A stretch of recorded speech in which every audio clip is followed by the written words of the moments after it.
Alex, you had mentioned on our break that you were the master of playing through this game the most quickly. That's right. I think you should talk about that, because when I played this game, I think it took me a couple of days. Yeah, I'm interested in playing the remastered version to see how long it takes me. I think it'll be, 12 hours or more, but when we were in test, obviously we're playing it, every single day, so we know it inside and out. But when a brand new build came down, we always had to play through from beginning to end, and I was the person that always ended up doing that because I could do it the fastest, and I got down to just a little over an hour playthrough time. I want to say like an hour and 10 minutes was my fastest time. Yeah, it was something else. I mean, I knew the whole game, like instinctually, and now I barely remember any of it. You must have been able to skip through cutscenes or something. Oh yeah, you can. Yeah, and you can skip dialogue too. I think the cutscene tape that we received, so we could watch them, I want to say it was almost 2 hours long. Oh, it was cool. It was like an hour and 45 minutes or something. That's really good cool. Lord. I'd like to watch that. I mean, I guess we're watching it right now.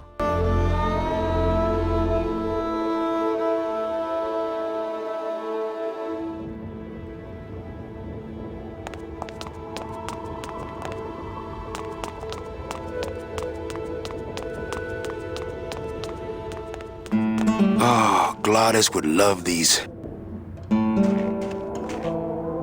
Nothing in the cab but donut boxes and coffee-to-go cups.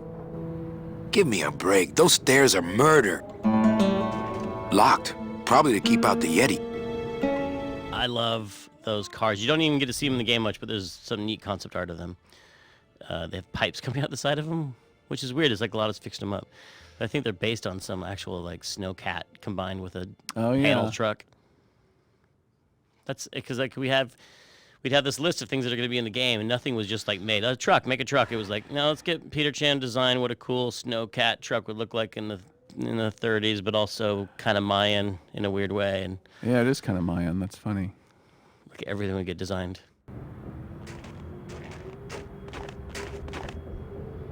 It's funny because Pete was always great at knowing. Not only would he know it was going to slip, he would always say, no, and then he'd spew out a date, and he was always within weeks. He always, and sometimes that date was way past where we were being told the date was. In fact, it always was. But he was always right, and I don't know if it was just a sixth sense or if it was.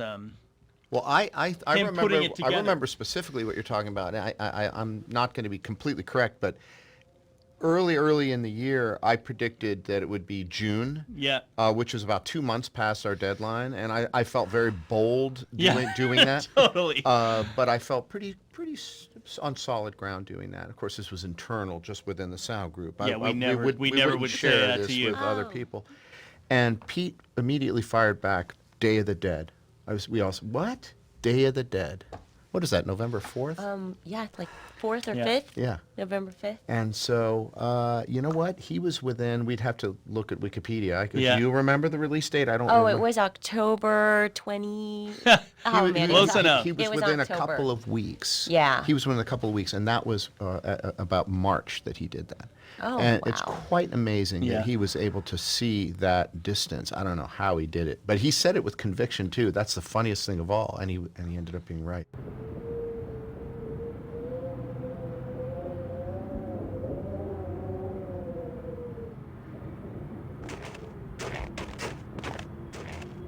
Give me a break. Those stairs are murder.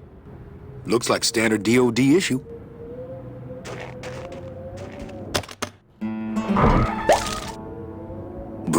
Bruno Martinez? You were the guy who packed me in there. You could have at least given me a magazine. 4 years with nothing to read but this damn mug. What are you doing here? And if you were headed this way, why didn't you offer me a lift? Wait, I'm getting out of here. This world's for suckers.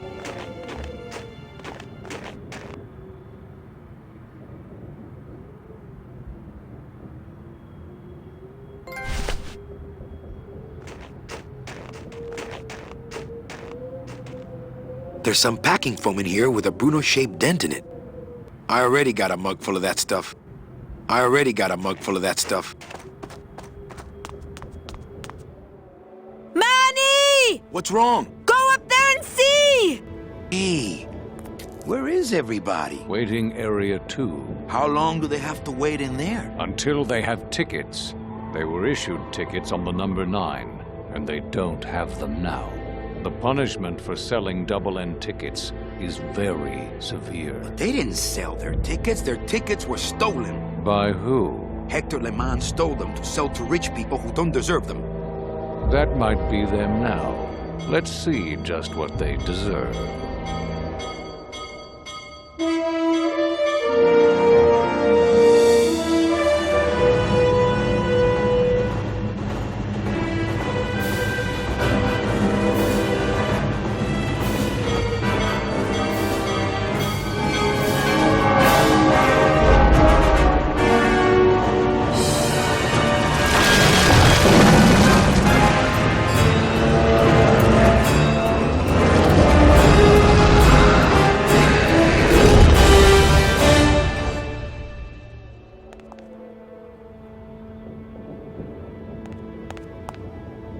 The guy who played these Peruvian flutes, I believe, is from Peru. To look at the credits again, he lives in the Mission. It's like the whole Grimm score lives in the Mission.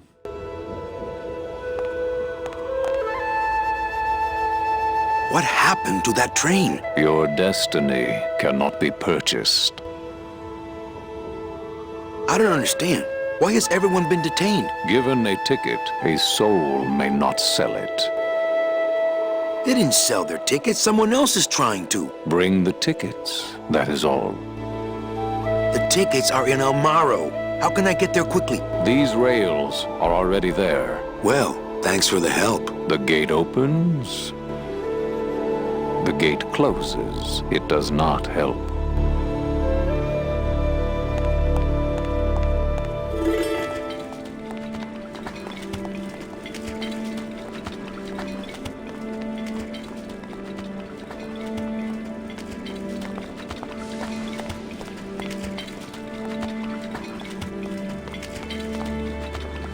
I remember what you said once about playing, I think it was the Day of the Dead theme, and you got the band to play it, and then you asked them, like, hey, guys, would you, something you might play, like, in your own band? And they said, maybe on Halloween. Yeah, that's right. Which it doesn't sound like a Halloween piece of music to me, but I guess they were just saying it was freaky. Yeah. Or unusual.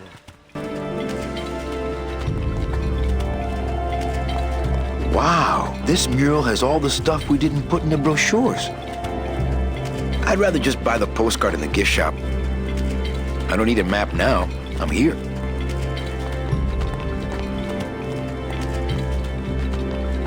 I could actually do it. I could walk out of this world right now and not look back. But I can't.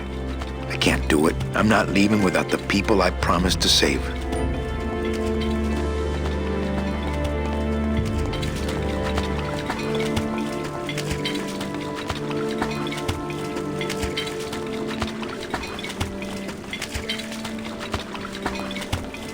Oh, not again.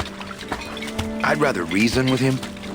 Hey, how'd you get free? I was born free, Boatnik. Nobody gave me no ticket, so nobody can take it away. So what are you pacing around here for? Trying to unwind a little bit. All those years circling in one direction. Gotta even out my life in this world before I go on to the next, you know? Well, that ought to do her. Goodbye, Chapito. Happy trails, Captain. And thanks for setting me straight back there in the drink.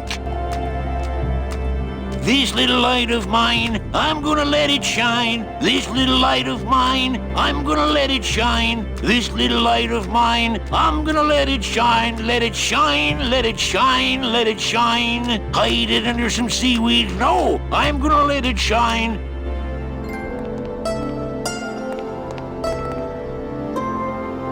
Now that's the ashtray that is the very first shot of the game and the very last shot of the game are the same, just like in Sugarland Express. So the shot of the little figurines around that ashtray is the same as the band that stands around this fountain later. Right.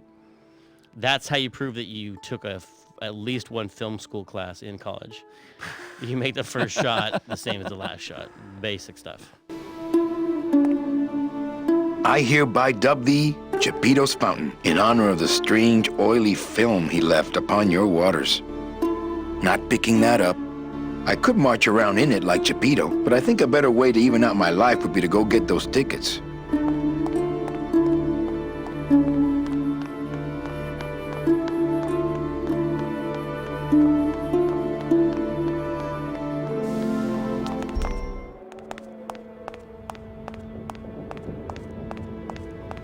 Recently, I was visited by a bird with a human head. Do you know such a bird, Manuel Calavera? No. How do you know my... He knew you, and for you he left this note.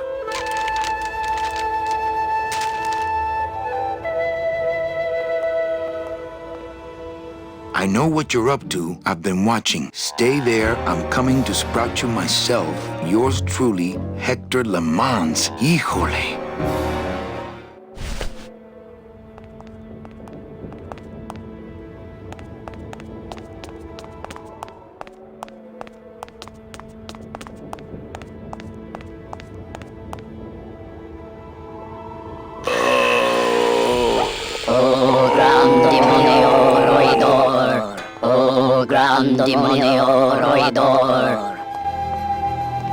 Glottis. Hear the name of the Great One. Glottis.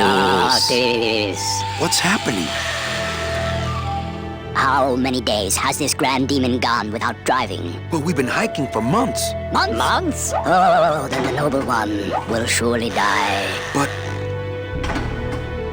You know, Leslie, I remember how you worked to keep everyone together and to help the team snuff out bugs and get this thing finished up. And I have to confess something after all these years, that as we would observe bugs in the game, that translated merely to us as, okay, fellas, we have more time.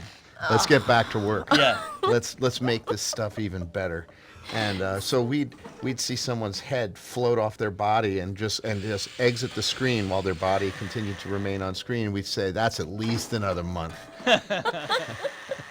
So that's how you got more time. We knew what the schedule was by just simply playing the game.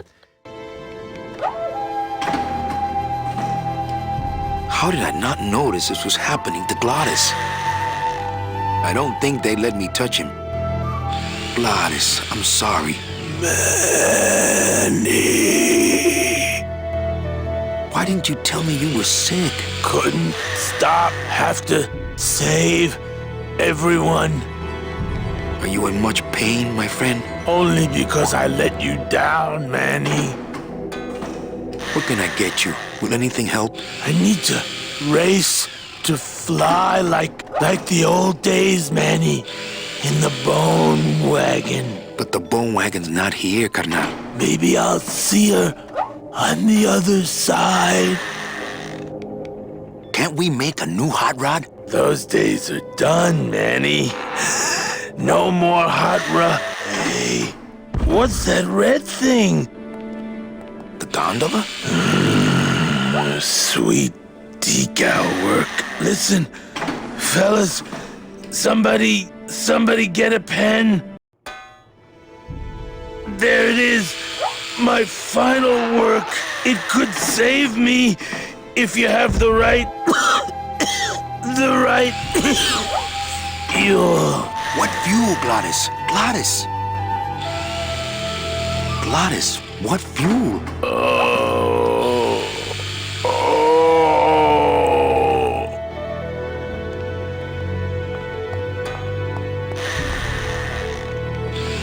It looks like blueprints for a rocket sled. They're brilliant. No time for juggling. Hey, can I see those for a second? Please, this is mechanics work. It looks like blueprints for a rocket sled. They're brilliant.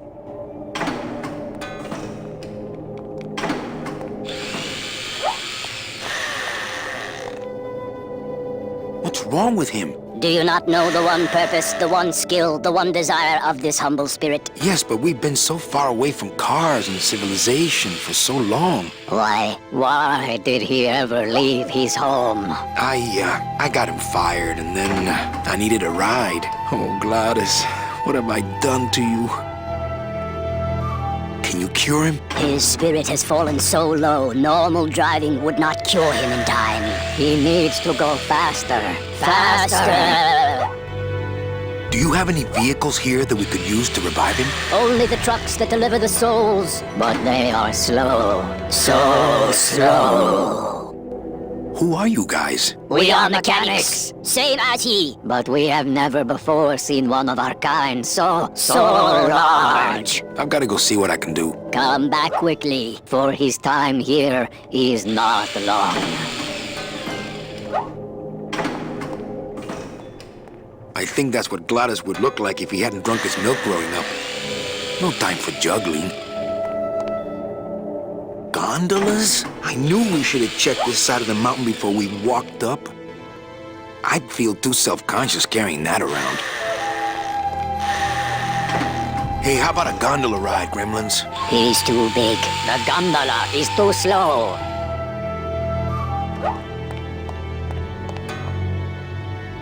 It looks like they're breathing.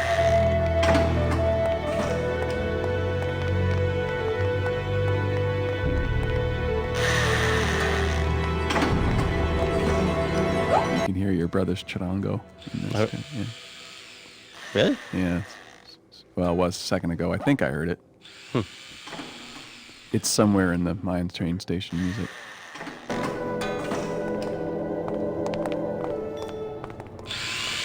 Well, it's good to know they recycle oil out here at the end of the world. Not paid to move those.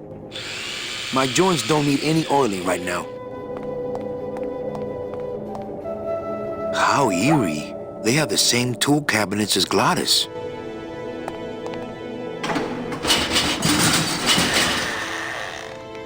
How eerie.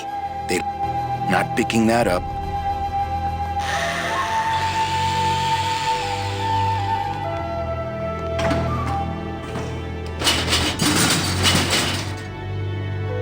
How eerie.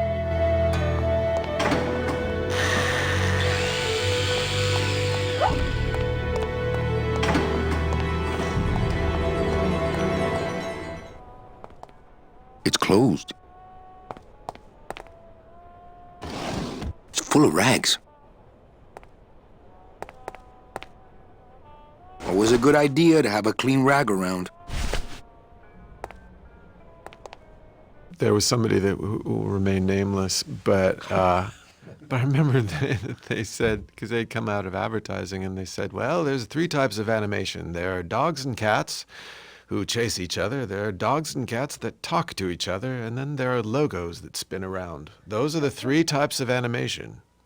So I guess we need to put that chains. made one potentially amazing animator quit. Yes. That ended come up to being Pixar. a soup at Pixar. So Yes. you can do your own homework to find out who that was. There's a note next to this toaster. To avoid further mishaps, please butter your English muffins after you toast them. Facilities. But then what would the little mechanics toast their tiny English muffins in?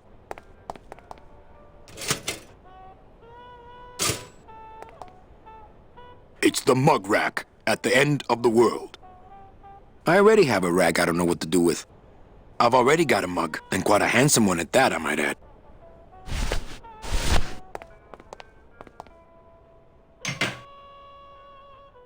I hate it when people leave their crusty mugs out in the break room. Your mother doesn't work here. Since nobody listened to my last warning about keeping this refrigerator clean, I'm afraid I'm gonna have to lock it until some of you grow up. Signed, the Facilities Department. Your mother does, since I'm afraid, signed.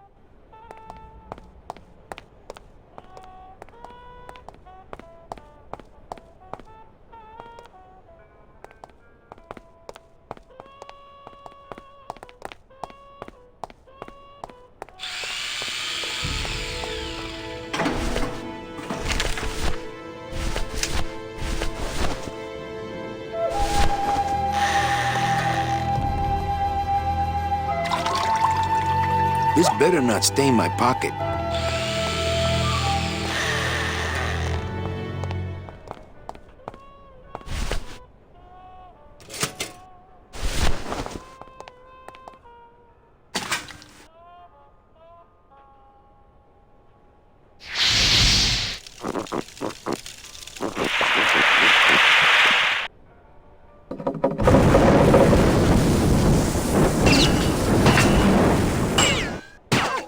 What was in that mug? Something that powerful could fuel a rocket. If only we had more. Well, I could score you a couple of truckloads if you're interested. We shoot you now like an arrow into the wind. May you pierce the heart of the wind itself and drink the blood of flight. Speed is the food of the great glottis. Speed bring you life. Come back to us someday.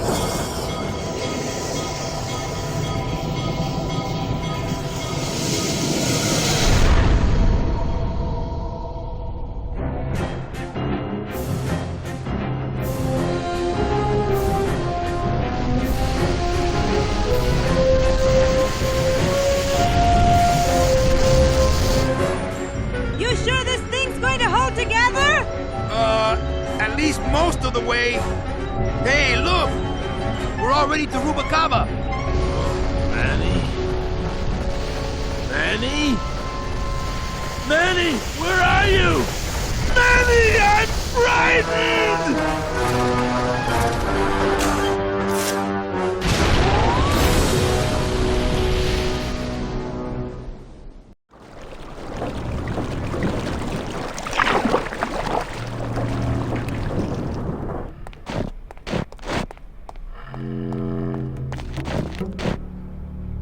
Ah, Rubacava! What a town! Remember the glory days, Manny? Long gone, my friend. There's nothing here for us now. Except maybe our old car. Dios mío! She's been booby-trapped. By who? Who?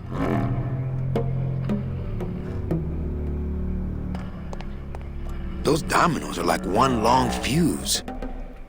I don't think my hands are steady enough for that. I'm not setting foot down there. The slightest bump could start those dominoes tumbling. Yeah, this is Alan Blumenfeld's, who really brought a lot of heart to Glottis. Yeah, totally. He's just a real sweetheart. Oh, yeah.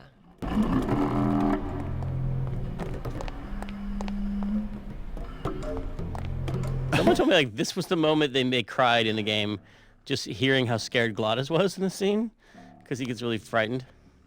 And it's actually a reference to a claim that a babysitter made about me when they were babysitting me. They said, "Oh, gee, you were so scared when your parents." You would sit there and you'd say, "Mother, mother, I'm frightened." And I was like, "No, okay. First of all, I never said that. I never said mother." Yeah, that's suspicious right there. But it got to be this family joke. Mother, I'm frightened, mother. And so that line actually got in the game. Poor guy, so nervous. I think he's gonna be sick. Not right now. Don't panic. What a trooper. Not right now. Looks like Domino left his calling card. But how? I saw him torn to shreds. He must have done this on his last trip through town.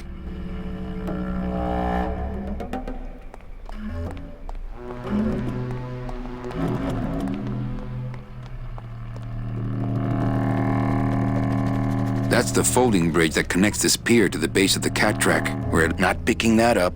That's the folding bridge that connects this pier to the base of the cat track, or at least it used to.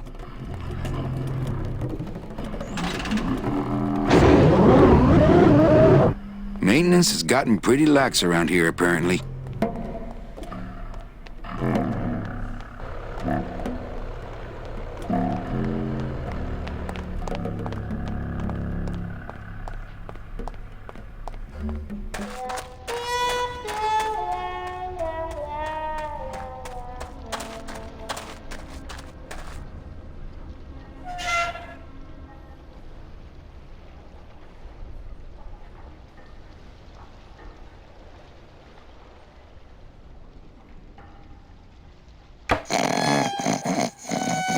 I have to say, coming out of school, I felt super lucky to, first of all, be hired by LucasArts by some colleagues of mine who went to the same school, and to walk into this building and see all the concept art for this game on the walls.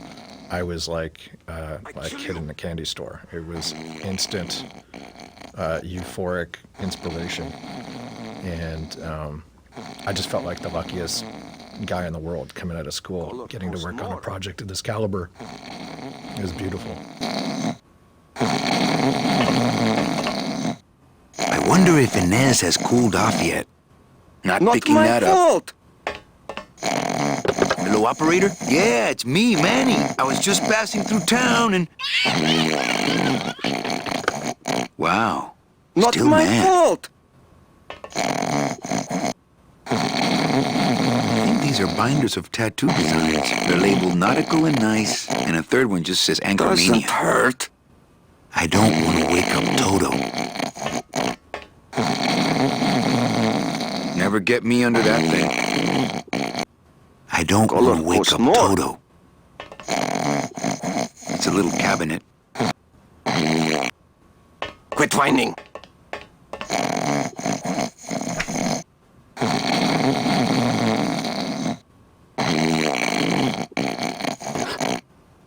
I kill you.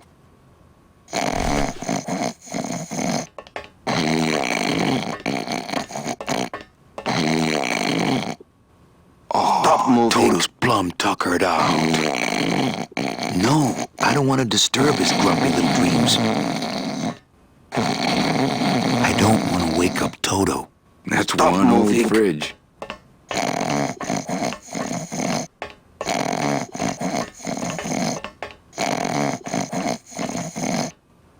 Color costs more.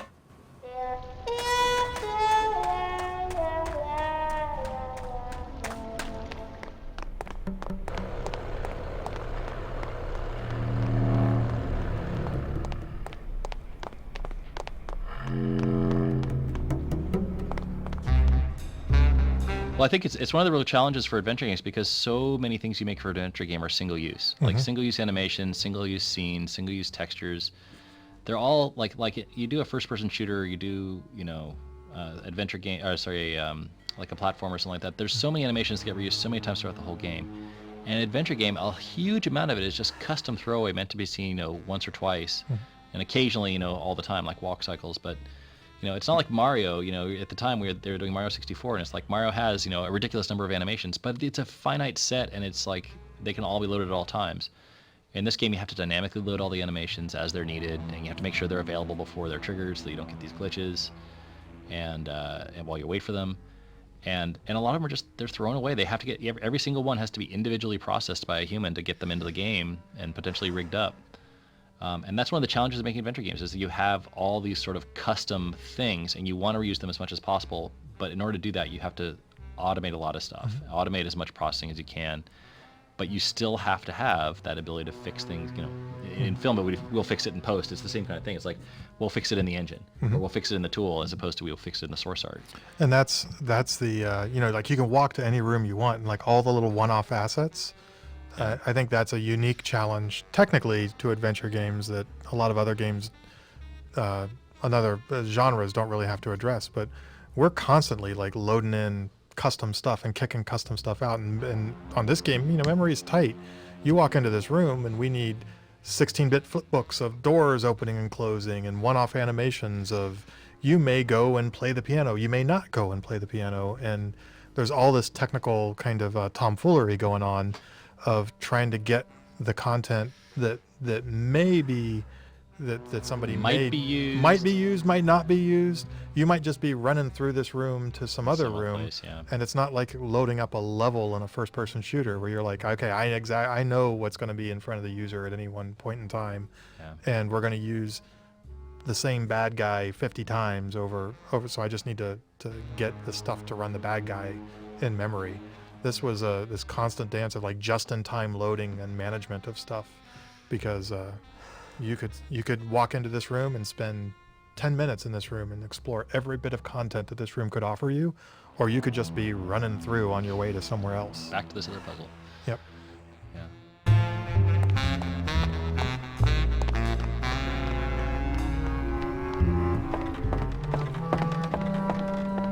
done well, Calavera. Well, what happened to the Limbo? Hate to tell you, Velasco, but she went down at the Pearl. But we found a new ship, the SS La Mancha, and managed to... The La Mancha? My old rusty bucket. Where is she? Oh, well, we traded her in Puerto Zapato for a team of sled dogs. That does it. I'm out of this stinking mob town. But thanks for finding my baby, Manny. Puerto Zapato, here I come. Mob town? Tim, how come you know so much about neurosis and psychosis? It's really. I don't know if this is all. I don't know if any of this is legitimate psychological knowledge or just what I learned from movies. Well, speaking as sort of a crazy guy myself, it rings true to me. You'd think after 2 years he'd have the little SS Lumbago's lifeboats on at least. Maybe I'll just finish this for him.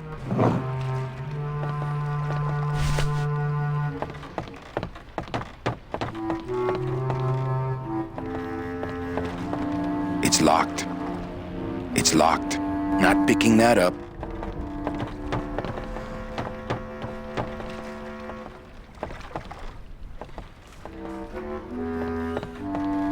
It shone pale as bone as I stood there alone, and I thought to myself how the moon that night cast its light on my heart's true delight, and the reef where her body was strewn. Ah, not quite the same without old Velasco.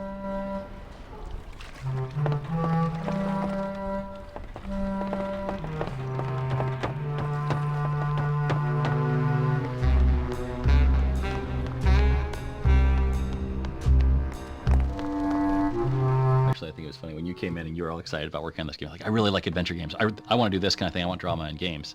And I think about Telltale, and it's like, okay, yeah, that's pretty much in keeping. It was a long time ago. But I remember when you came in, it was like your game that you had worked on was like a helicopter game. Where you Helicopters. Helicopters. Yes. and it was like as far different from this as you could possibly imagine a game would be. And I would not have imagined that a person who worked on helicopters was actually interested in adventure games. There weren't any games like this. All I wanted to do was play with little people and computers, and I had gotten to the point where I almost ended up working on a baseball game because that was the closest thing I could find to little people and computers. And that's when I saw this. I was just like, it doesn't matter. I have to work on this.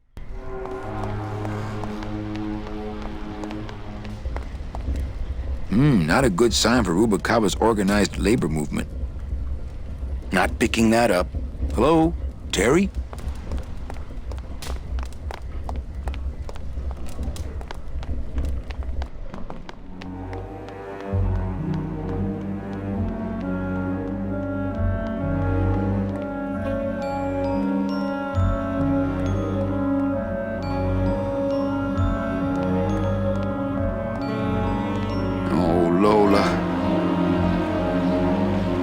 Yeah, the sprouting was came later as like a solution to a problem we were having narratively with the game, which is like, how do you make anything matter in the Land of the Dead? Right. Like if you're going up against mobsters in a movie, usually you're afraid they're going to kill you or someone you love, right? Or break your thumbs.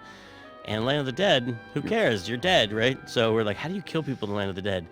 And so we wanted to have it be that you were essentially brought back to life. Like it went the other direction. You were returned to flowers.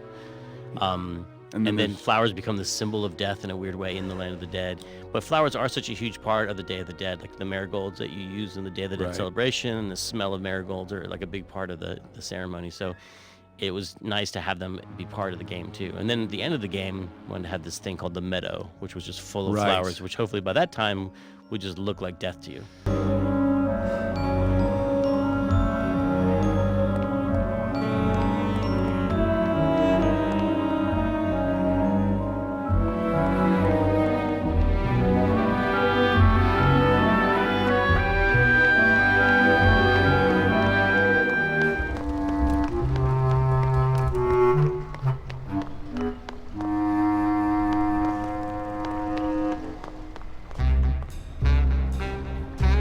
I think I offended Tim once when I said, Tim, you should write scripts for movies. This is such a great idea. And Tim said, I make video games. I want to make video games.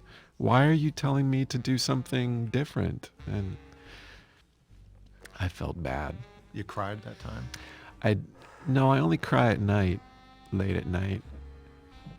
But I mean, Tim was often at the office at nighttime. I remember him. Oh yes, locking his office door and me trying to peek in between the curtains he laid over top of the glass, and he would be in there for days. Wow. Yeah. Yes. When he finally got down to doing the dialogue stuff, I remember that it was always like a pressure valve that blew on him at one time or another, and he would just lock himself in and churn out this amazing dialogue. No, I mean, I think Tim was a very intimidating person. To try and be funny around Tim was hard because he was so funny, and I never felt like I kind of rose to. I relied on my funny Canadianness, right, and my looks. That was enough. I think it was, yes, your biting wit. I think I bested him one time with a facial expression that was not intentional. What was the expression? Can you do it for the people on the commentary? You'll see it in the game if you look hard enough. Good Lord. Amazing.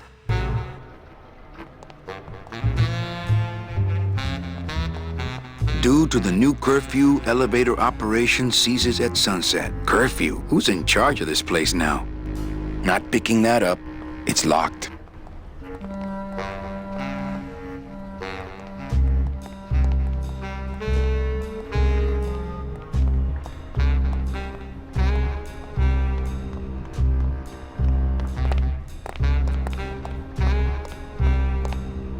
Extra thick doors to seal in the hipness. Not picking that up.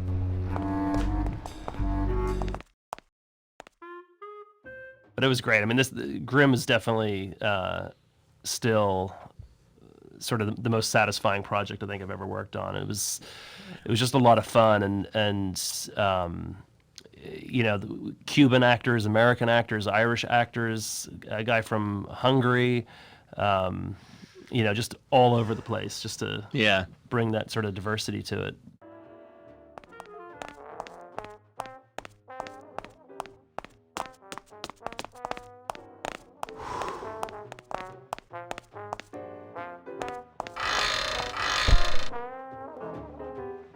I remember some trickle-down drama from upstairs in the test pit towards the end where things didn't seem to be getting done as fast as whomever wanted them to be getting done, you know? And I just remember, like, there was some question as to whether or not we'd have to cut a bunch of scenes or even a whole year from the game, you know, or something, because stuff wasn't coming in. That was terrifying. Yeah. Nothing in the dishwasher. Not to sound like a capitalist oppressor, but I have people who do that for me now. Coffin shooter 1, 2, 3, just pour, chill, and serve. I don't need the hernia. I would, but I hate sucking gelatin straight from the tap.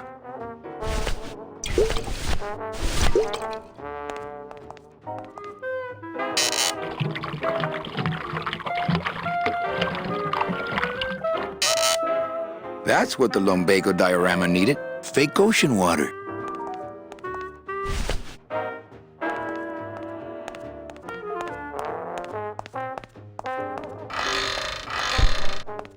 Calavera, what are you doing here? I heard you went pow in Zapato, Daddy. Well, Hector Lamans tried and missed. Now it's my turn. I'm headed to El Maro to put him out of business. Manny, that place has changed. You don't know what you're getting into. I'd better come with you. Just give me a minute to get ready. Okay, but if you hear a loud explosion anytime soon, the trip's off.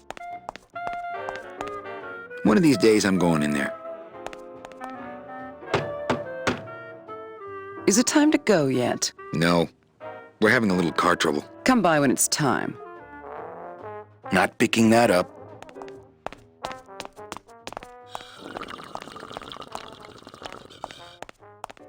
I just can't do it without an audience.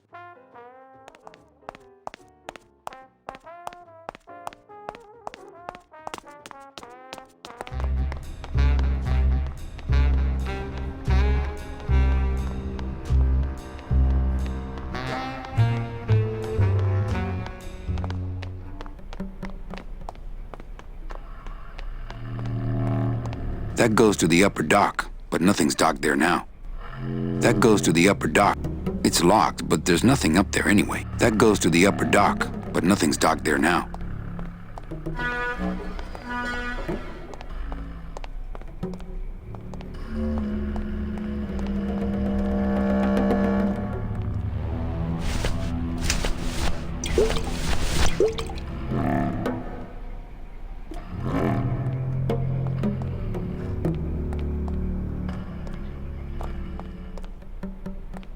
What's that? It's, lumbago lemonade. Try it. Perkly little aperitif, actually. Yes, sirree. Not bad tall.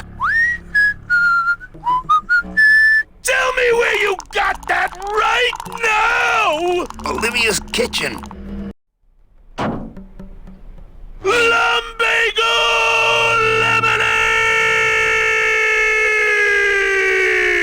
Manny, aren't we in a hurry? Don't worry, this won't take long.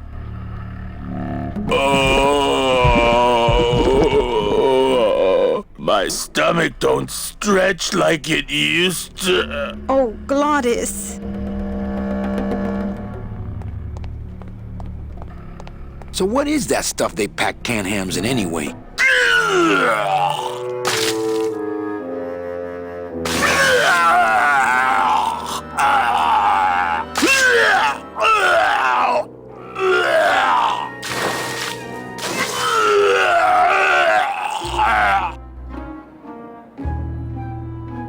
Good show, my friend. You wouldn't happen to have a breath mint on you, I suppose?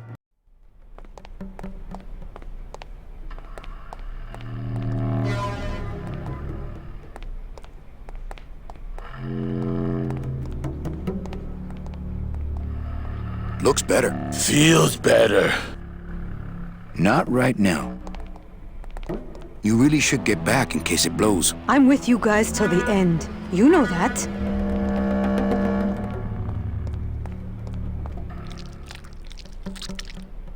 It's not gelling. It can't gel now. It got all nice and warm in my belly. I don't think my hands are steady enough for that. I'm really not sticking my hand in there now.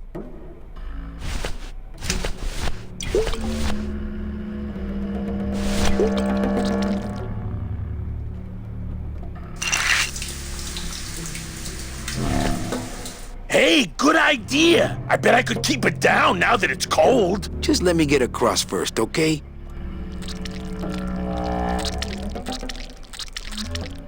I don't know if people agree with me. That was my idea of, what do they call something that makes you barf? Something you take, drink that makes you... No, not expectorant. No, it's like Epicac. Epicac. That's the like syrup. a verbal epicac. Yeah. Manny talks about the stuff they pack canned hams in because it's always grossed me out, that weird gelatin. Everyone would have a different thing that they'd bring up that would make them barf. Right. What's yours? Yeah. Ipecac. Oh, look at that. It sounds like what you do when you eat it. Epicac. Yeah. I don't know how players are supposed to figure out this puzzle, that you have to fill the floor with regurgitated gelatin. It's not the first thing that jumps into people's minds. Where the hell did you get that? I forgot liquid there was nitrogen? I thought there was I forgot there was a regurgitated gelatin puzzle in the game. That's a standard thing, right? Mm-hmm. Soon to be known as the blown wagon. Hey, that's not funny! Make things easier if I could. I'd better disarm her first. Ooh, these are still unstabilized. Make things easier if I could. I'd rather defuse the bomb first. I'd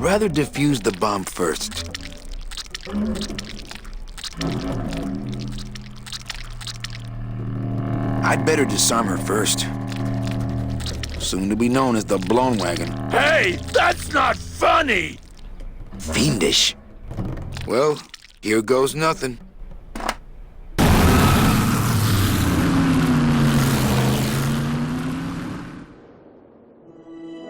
Looks like Hector's taking over the whole town. He hasn't had much resistance. There's only one small group who oppose him, and they live out on the fringes of the city. Places like this, you mean? I hope they're not hurting Glottis. Ha. Shows what you know about this group. Their leader is a great man who... Manuel Calavera, we meet again. I see you have found what you were looking for. How fortunate for you to arrive now, just as we too are about to achieve success.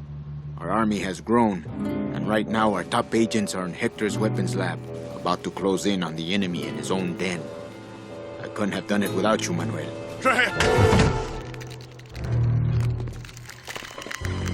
It was a trap! Stand back. There's only one thing to do.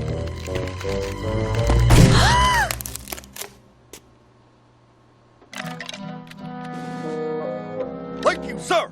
You have saved me! But more than that, you have enabled me to continue to serve the movement! What did you say about a trap?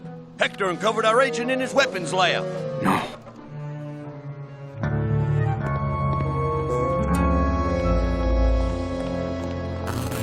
Idiot Bowsley! Your new lab assistant is a spy! Haven't you ever heard of a background check?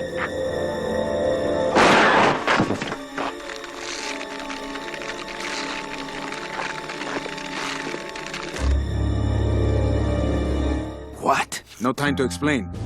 Now I'll have to take matters into my own hands. Take me with you. I've longed to be of service to your cause for years.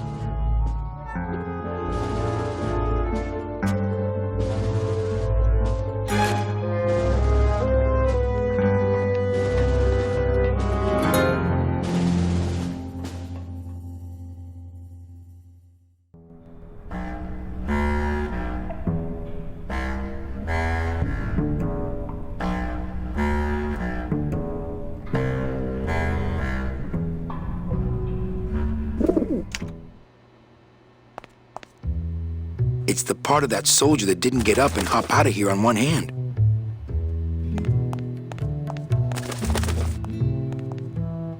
Better save this part from sprouting.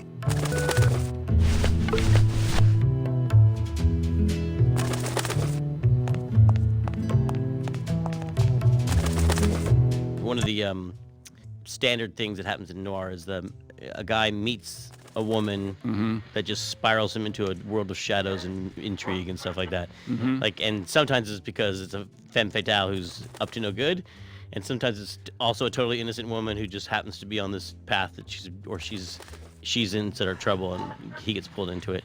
So you meet Meche in this world, and it spins Manny off into this whole different path. But it's really, for some reason, it was important to me that Manny was actually partially to blame, or feel like he was partially to blame. Right. Like he thought he had caused her to be lost. Right. When it was actually more Domino's fault that she got sent off. He stole her number 9 ticket. Well, you didn't want to blame the woman, like Well, no, say Double Indemnity does, or yeah, where she was actually scheming and where this is more just someone who Manny feels like he has caused misfortune to come to. Right, or Maltese Falcon does, for that matter. Yeah.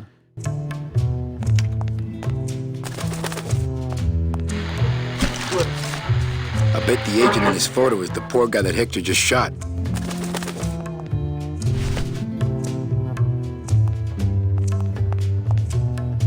I imagine these pigeons being all over the game, everywhere. And they just showed up in a couple places, and it made me sad. I think I wrote up a crappy bug about that. And I said, we want more pigeons. Thank you, man. Thank Closed. I think we ran into the polygon limit, and we could only have so many. The pigeons Were alpha flats. There were many, many alpha Yeah, flats. but there were a lot of them, and they were actually some of the highest poly things in the games. It's my fault.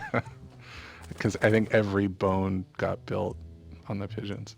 They were actually really fun to animate. Yeah, the pigeons were a real fiasco. It's kind of Sorry, hard. Alex. It was my first experience. I appreciate this. Finally brings some closure to the pigeon situation. I think I'm answering your bug right now. Right now. I'm gonna Let's go close back this and bug check this out. off. That was also my first experience animating something and not knowing how it was going to be used. So that was kind of like a different mental shift for me. And it was just the first time I had to make a bunch of idles and loops or takeoffs and lands that all had to work together. It was pretty interesting. remember swearing.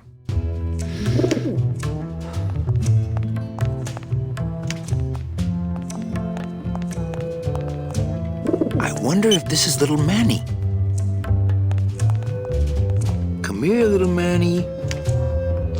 Ow! Hey, must be little Meche.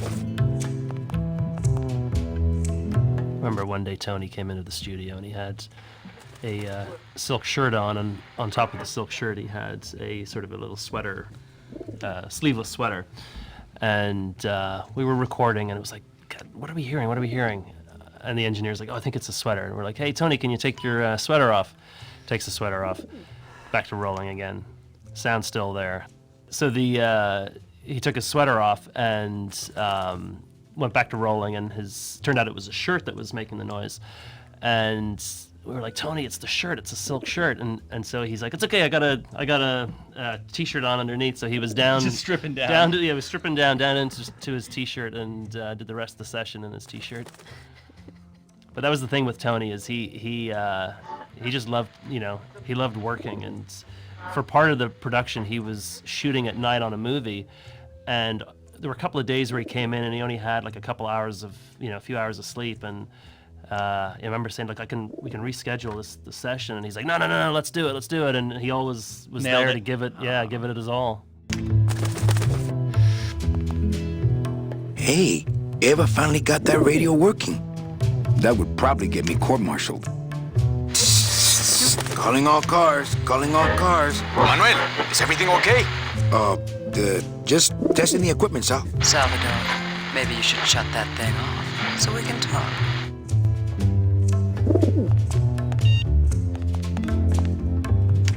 Yeah, I remember having to get extensions. That was like my favorite. Oh, yeah. Ugh. No, I would have to go in because I'd be the same thing. Because I always advocate for the artist, and I did. I mean, that's why I loved working with Tim. He's so creative. And so we would talk and collaborate, and then when I'm like, no, look, this is the date, because I'm trying to say the date, and then he did the, the ship story. And so then we had to go get more time. And I was like, well, how are we going to do that? And then he was like, here's my technique. I go into Jack's office, and I stay in there, and I threaten to light myself on fire, and I just scream, and I stay in there until he extends the date. And I'm like, that's a great strategy. Yeah, it worked. I know. It worked. Threaten to light myself on fire. Well, That's see, one we of would my never favorites. try that in the sound department because Jack would just say, go ahead. Yeah.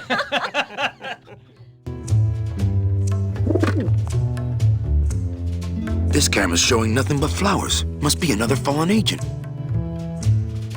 Nothing to see but flowers. It's attached pretty well.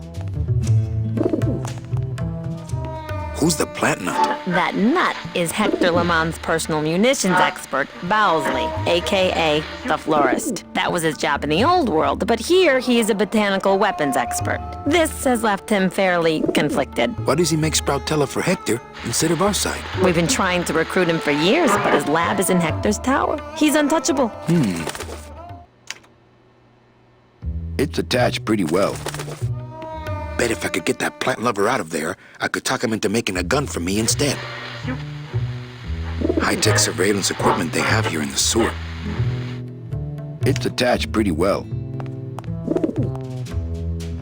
Hector, I almost have that new bouquet of tulips ready for you. Listen to me once and for all, Bowsley. You are not a florist. You are a manufacturer of weapons. But This scammer sprouted as well. That's 3 LSA casualties in one night. We haven't done it in too many games, but having a year transition between things and changing the location and letting you pick up friends and travel, like, just allows you to have so much character development where Manny and Glottis have now been through a lot of stuff together, and they're in different clothes, which just, they're in different jobs, and they've moved from town to town together, and just starts to build this real friendship between them, which is nice. And I think I realized I'm going to put 4-year transitions in all games from now on, just so we can have that kind of relationship building. It's my ex-boss's ex-secretary, Ava. You're never gonna let me forget the secretary thing, are you? Not in front of Meche. Any messages for me? Nope. Calls stopped coming for you the day you left. They're still sending you that lingerie catalog, though.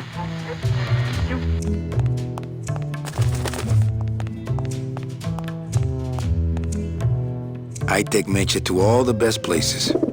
Not right now.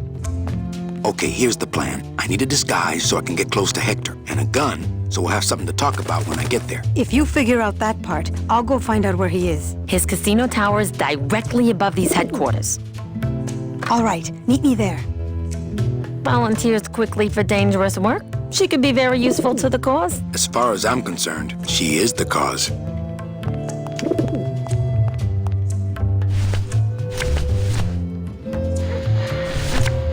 If I show him this photo, he'll fly off without anything to deliver.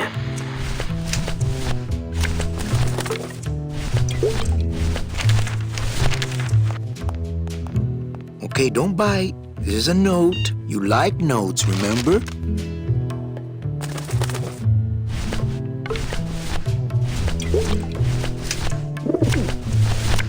Well, here goes nothing. Go, baby, por la revolución!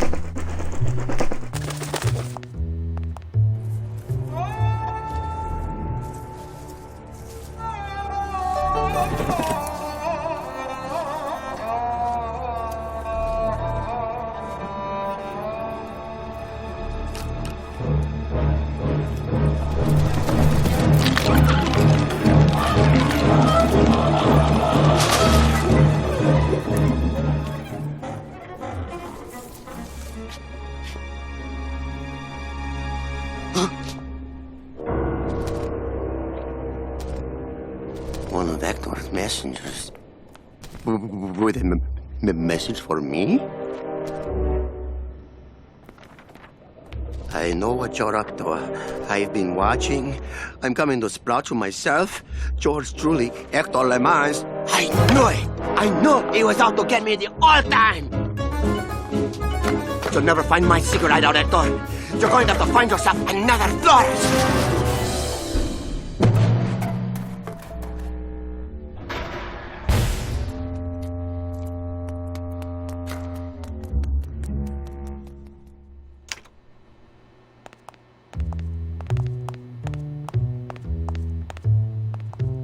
Nothing else in there besides that agent's photo.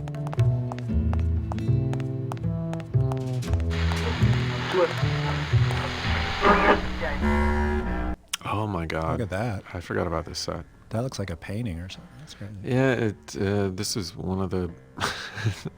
Yeah, when you get a Peter Chan drawing, this one was a Widowmaker as well, where you just thought, how does that pipe go into that? Things didn't quite line up. You know, I was going to say that environment with the pipes in it, it almost had like a Day of the Tentacle or Sam and Max feel to it. There's a lot of distortion in the pipes and felt a little more wacky than what we see in the rest of the environments. No, definitely.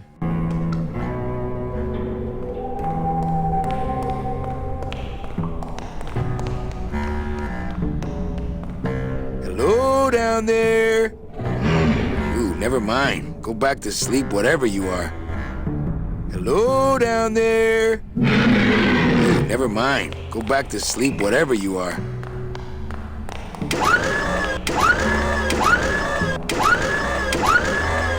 Give me that. I didn't put in too many late nights, but there was one where I was in the office at 2 in the morning just making notes on the script, and all of a sudden Chuck Jordan walks by my office and says, "Hi." And there was a way about him that 10 minutes later I got up from my desk and went over to his office and went in and said, "Did you just get in?" And he's like, "Yeah." He's like, "I get in at 2. 2 in the morning." He's like, "Yeah."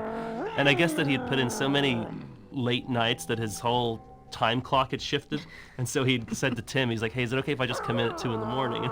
And Tim was like, "Sure." You know, if I had had a car like this when I was alive, things would have been different. Not picking that up. No use for it.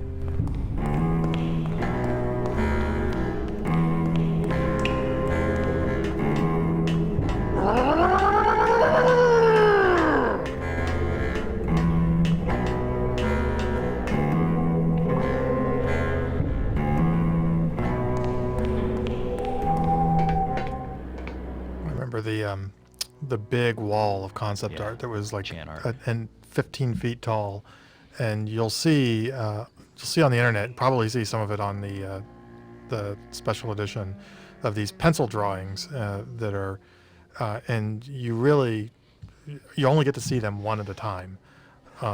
But there were hundreds of them, and they were all pinned up to this giant corkboard. Yeah, it's like wallpaper. Like wallpaper, yeah. And it was amazing to see this beautiful art transform from these pencil drawings on the wall into the game in front of you, and it kept the style in a lot of cases. I mean, some of the things were the 3D scenes were amazing. Yeah, the faithfulness to those original Peter Chan drawings is incredible. That must be Hector's casino. Not picking that up. Got to figure out some way to disguise this pretty face before I hit the streets.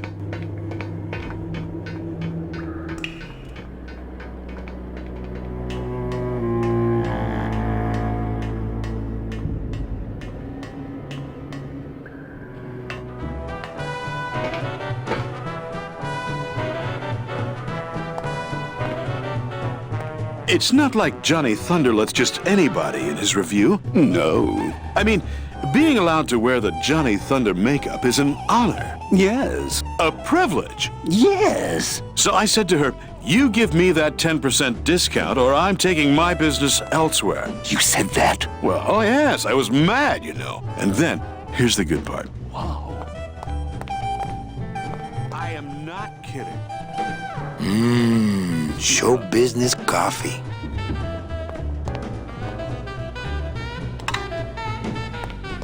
I am a busy man. Of course, as soon as I save up enough money for a double-N ticket, I'm out of here. What? You can't just buy a double-N? Well, I know somebody who knows somebody who knows Hector Lamans. Wow, you know everybody. Well, I guess so. So then I says,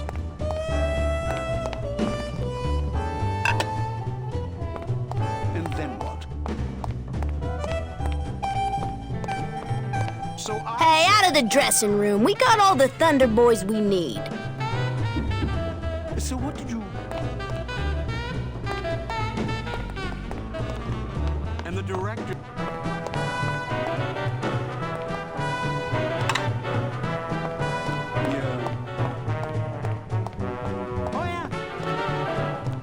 Oh, coffee. Thanks. Really? A real amateur? One of the cool things about this game too is that there's a few characters that actually went through costume changes throughout the game, which was a nice detail. No, and it really gives you a sense of time, time passing.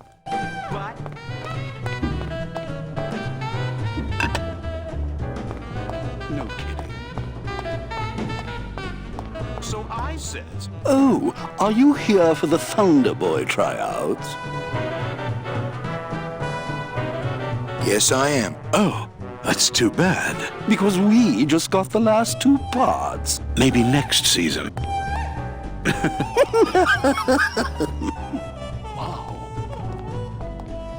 Aw, they look just like little Johnny Thunders. Who you calling little? So then I says, I think they already have dance partners.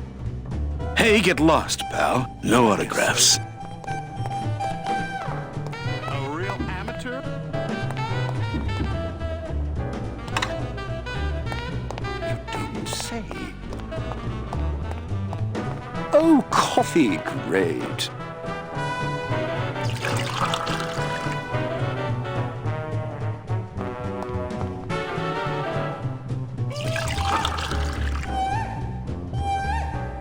About time we got a PA around here. Hey, kid, keep it black and keep it coming, all right? And then what? It's a ladder. Little too hot for my pockets, thank you. So what did you... I am not kidding. Ah! Ow! Oh, what did you do that for? I didn't. You melted my makeup. I can't go on like this. I took you under my wing, and this is how you pay me back. No, it's not like that.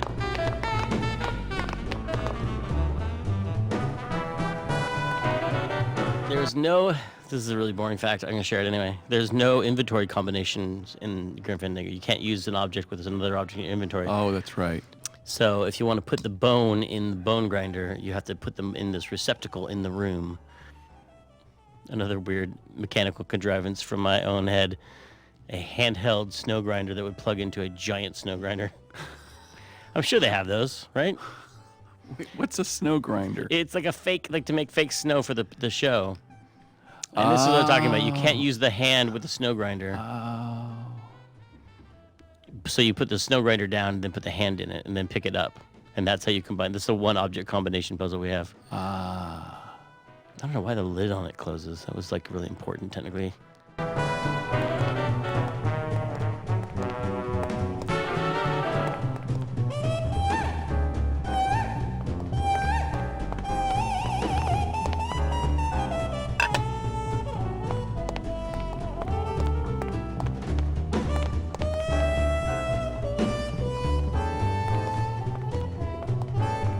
This snowmaker is huge, but the grinder part looks handheld. Aha! It's a handheld grinder.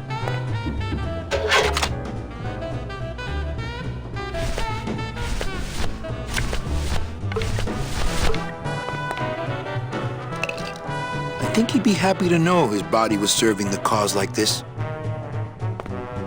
This snowmaker is huge.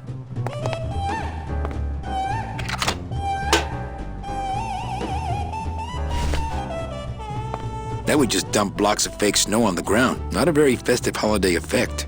That would just dump blocks, not a very...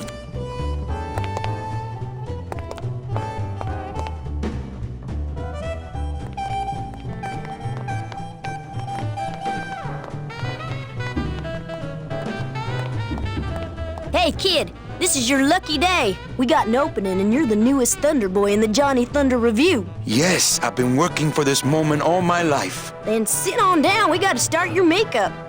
Now, don't go too far. You never know what time is showtime around here.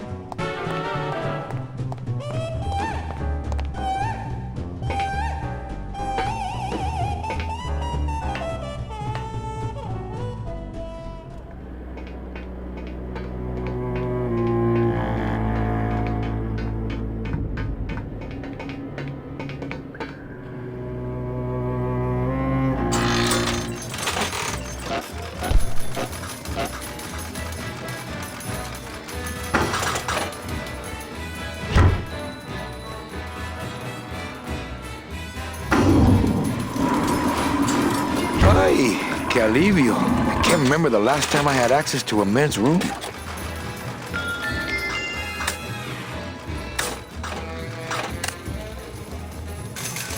I relied on Tony Plana to improvise a lot of Spanish because I didn't write any of the Spanish dialogue. I'd write Buddy. It was always like, Buddy, hey, Buddy, what's going on? And you would bud? say F.A. And he'd go, yeah, let's say Carnal, which is like, Carnal was like really close, like carnal, like of blood brothers. Yeah, sort blood of? brothers. Yeah. And then it's like I think he calls him hermano, like brother, a few places, and also the Icole. And then there's a really bad word for goat, which he's like, oh, in Cuba, he's a Cuban actor, and he's like, it's not that bad in Cuban. In Mexico, that's a swear word, but I mean here, it's, so there's some Spanish in here that might be not for children. Need a rating? Yeah, I need a rating only in Spanish. I think this is his good side. Yeah, right. Going up? This elevator goes up straight to the penthouse suite of Hector Lamans. Mr. Lamans, he only do the business with the very select elite clientele.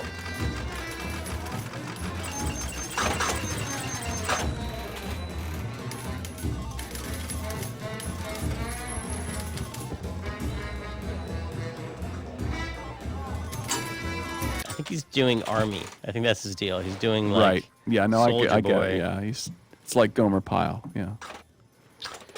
Kind of like Gomer. Not Gomer. No, he's doing I don't know what he's doing. Well, I mean, not Gomer specifically himself, but that sort of world of humor. Like T. Boone Pickens. No, not T. Boone Pickens, but T-Bone Pickens. That's some of the most Slim visually... Pickens. There we go. Now, oh, exactly. Like Slim Pickens in Doctor Strangelove.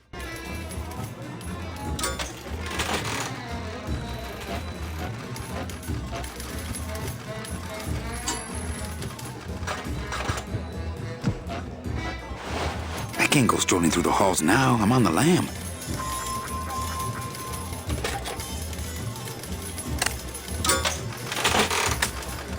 Something strange is going on under that raincoat. Don't think so. Hey, what's going on under that raincoat? I don't know what's going on under that makeup. Agent Calavera? You? Didn't Salvador chop you in half early this evening? Yes, which has given me this glorious opportunity to serve the cause by gathering funds for the LSA while stealing from our arch enemy at the same time. What exactly are you doing with these slot machines?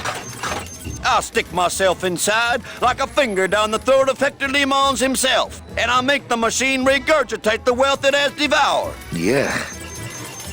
Can you crack any machine? None of these unholy temples is safe from the LSA. Mira!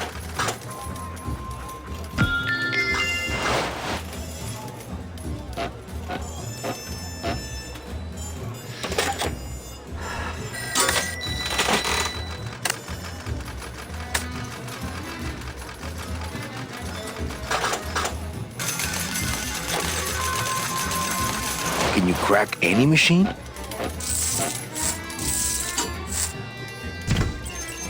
None of these unholy temples is safe from the LSA. Mira! Can you crack any machine? None of these unholy temples is safe from the LSA. Mira! The game was so long and complex and had new characters in like the last act and stuff. Right. And I was like, how do we make so much complexity in in 3 years? I know it sounds like a long time to people who don't. A lot of it was that it was double through. It was like 6 years because we also worked all night for 3 years. That's true. We worked all day and all night That for is 3 years. It's true. like a 6-year project. And for the good of the games industry, we try not to do that anymore. And people thought when the game was going late, like it took longer than it was not. It was supposed to take like a year, not like 3 years. Yes. And people wanted to do it episodically. They're like, let's just release it episodically. But who knows what would happen if we had done that? Because it might not have made Act 2 or Act 3. Mm-hmm. Because of the way things are changing at the company. What's Chow Chilla Charlie doing here in Hector's casino? I knew that suitcase full of counterfeit tickets wasn't his. There's gotta be a better way to get him off that stool. Hola!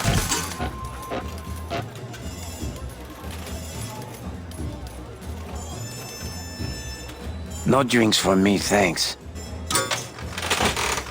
I wonder if she's intrigued by my new jaw. Not right now. Buenos dias. Back off, sleazeball, or my husband here will bust your jaw.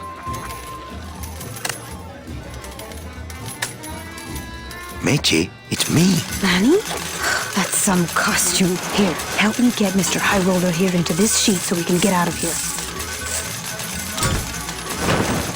Hey, is that you, young lady? I'll get you.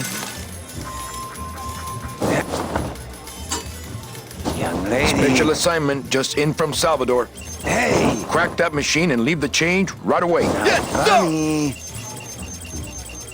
Oh, for crying out loud. Ugh. God. Ah. Oh. Hey. Young lady. Not funny. I did it. My system worked. I knew it. I told you. That's great. Now let's go so you can buy me a drink at the Romano. A I'll meet you at the train station with the tickets. There won't be one from me, so you'll have to go back by yourself. I'll tell that gatekeeper everything. He has to help us. Come, my lovely. I have another infallible system I'd like to demonstrate. Ow.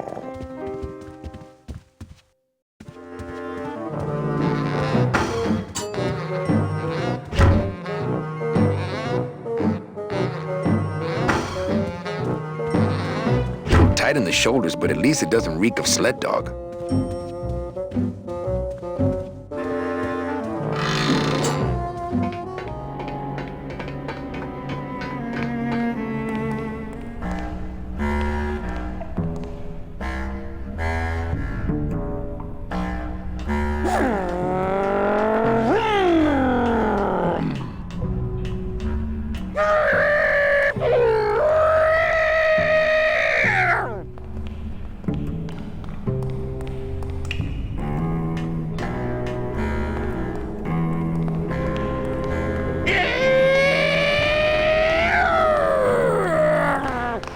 I saw Bowsley run down here. Where did he go?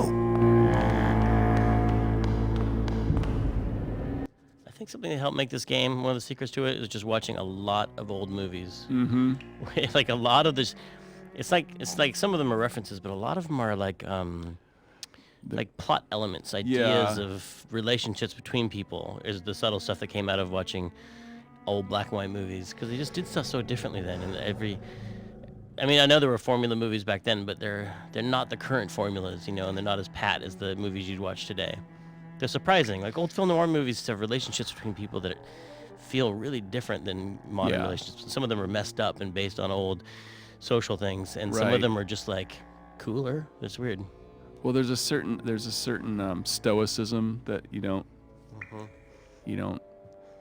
and a certain kind of reserve maybe you don't see in characters, and a little now. bit of an honesty in characters. Like At the nowadays, same like time, you don't think the way people talk now. There's different layers of meaning to everything and different like, subtexts. Say everything's cool, which means which means F you, which means that no, it's more like things. So were even though they're old, they're very refreshing, is what I'm saying. Like Casablanca has a lot of just honest people talking honestly to each other in a way that's different than a modern movie.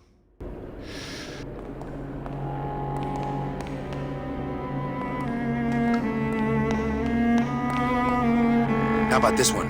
Anyone down here? Monsters? Again? Not picking that up. Can anyone hear me besides the scary monster? Dang.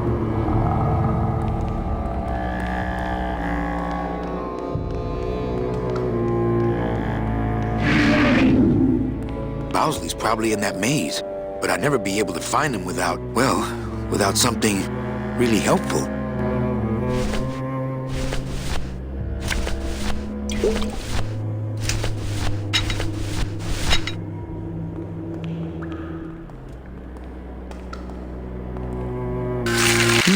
The flakes of bone. Okay, I think I could follow the trail this way, but I need a little light.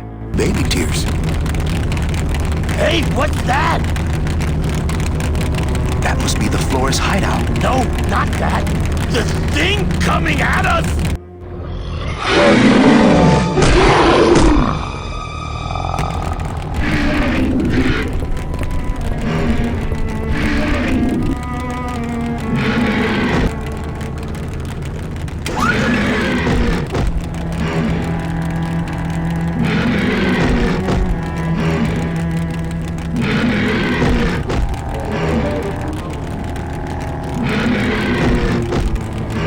A certain amount of improvisation the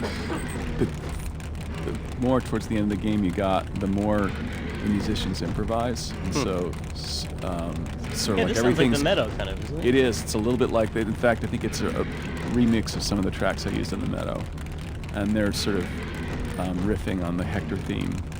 Wait, how are they? Where's the Hector theme in this? The da da da is part of. Dun, dun, dun, dun, dun. Oh my God! You're ripping this whole game wide open with this Hector conspiracy. It's what I do is hum the Hector theme to them before they would start jamming. That thing is ugly, and it's in my way. Yeah, you heard me. Not picking that up. Hey, Pink Eye, come and get me.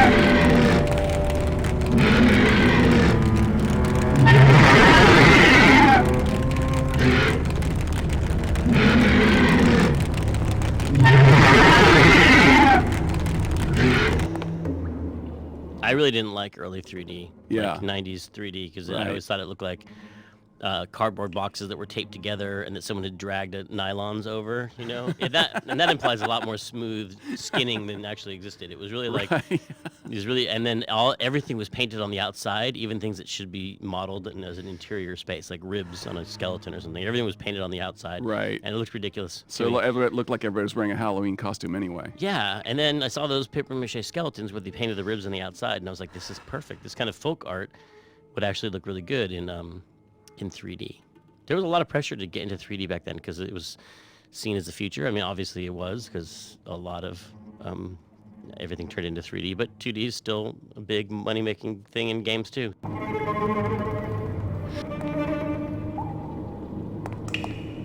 It's amazing how a little touch of human remains can brighten up a place. No. No. I love what Bowsley's done with the joint. Not picking that up. No.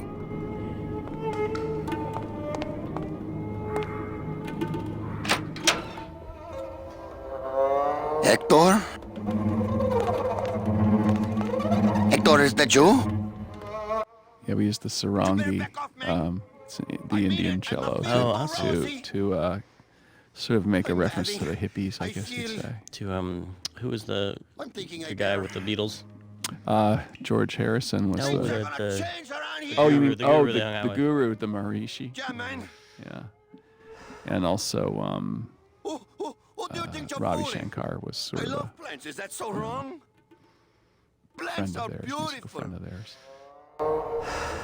You people, you think plants are death? Plants Looks are like a life. big ball of tape screwed to the wall. Can't reach. Screwed to the wall. Hector, is that you? You better That's the back most off, man. gruesome window display I've ever seen. I mean it. I'm not feeling too rosy. I'm not touching any of these That's human a remains. gruesome display. I'm not touching I'm any not of these touched. human remains. This human remains sane. I mean it. I'm not feeling too rosy. So, yeah, one of the things that I think people don't realize is it's not just pre-rendered art, but there's pre-rendered Z buffers through the whole thing. And we thought that the pre-rendered Z buffers would just do all the work for us, and it turned out that if you look through the game data, the pre-rendered Z buffers, there's a lot of hand-painted pre-rendered Z buffers. We made a Z buffer editing tool, which was funky because it's 16-bit data, and you can't edit 16-bit data in an 8-bit monitor. So yeah, it was grayscale. It looks like a ghost scene. It's like you look into like a foggy version of the world. Yeah, so we did like a quantized 8-bit version of it, and you could paint into it, and people would just use like big boxes and find places where he was clipping, or we didn't want him to clip. A lot of it was he was slightly behind something and he shouldn't have been. So you would like go into the edge of the sofa or something, and you just black it out. Black it out, yeah. So that he would pop in front of it. Yep. Where do you get off? How can I At least do he's to got get you some to of the take me bodies on ice. seriously? Not Body's picking on that ice. up. It's locked. I feel there's other shot. Judging by the emblem, these cases are full of Freshness Sproutella. count. Yeah, the good stuff too. None of that slow-acting fern food that I left for Hector. Fern, what's that? What are you doing? Are you crazy? Get back! Put your hands over your head. Put your head in your hands. Put your head in your lap. Yeah, man. Who do you think you're fooling? There's a character who shows up later on called the Florist, who is played by a great actor called Keith Sarabaika. who I worked with a lot over the years, and Keith, oftentimes when he auditions, the characters that the way he does his auditions, they're not usually safe choices that he makes. And the first time I came across him was he was auditioning for Boston Low, and he just, Boston Low's a space commander, and Keith was doing something very deep and dark and strange, and because his last name is Zarabaika, it just sort of stuck in my head, and I used to always look forward to whatever audition Keith was going to throw our way, and they were always bizarre and never appropriate. And then when he auditioned for the florist, who's insane because he, in the real world, is a florist and deals with flowers, which are beautiful things, but in the Grim Fandango world, it's death. He's gone crazy, and he's deranged, and Keith just nailed the part, and it was just brilliant. And it was at that moment that I realized, oh, he's actually a normal dude, and he can do all sorts of other things, but it's just his audition choices are different and unusual. Do you want death within death, Hector? Is that what you want? Everybody lies, even the bell! Listen, Bowsley, I'm not here to hurt you. I'm picking up a lot of anxiety Listen, Bowsley, here. I'm here to hurt you. Who do you think you're fooling? You are crazy! I say get back, Hector! I love plants, is that so wrong? Plants are beautiful. You people, you think plants are death? Plants are life. You're all death. Hey, do you know what you just did? You just opened Pandora's box. You get out of here right now or I'll let you have it.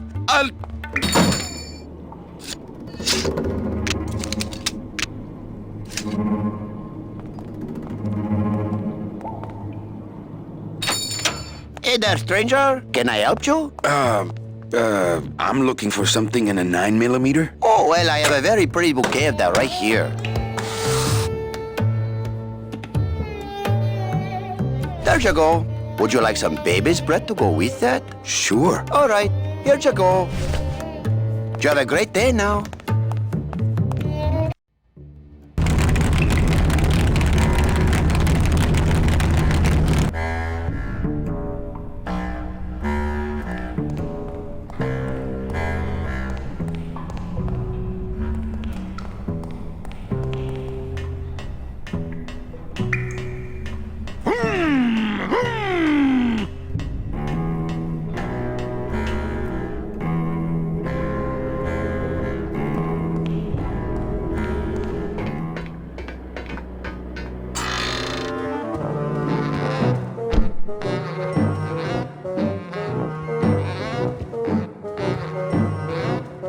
I'm here to conduct business with Hector Lamans. I just spoke with him on the phone, and he's expecting me. You know Hector Lamans, huh? Okie dokie. Then answer me this one simple question. Okay. How many stones might an Englishman say that Hector Lamans weighs?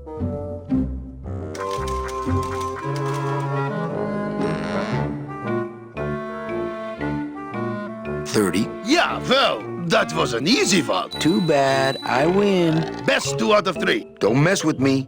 I know Hector Lamans.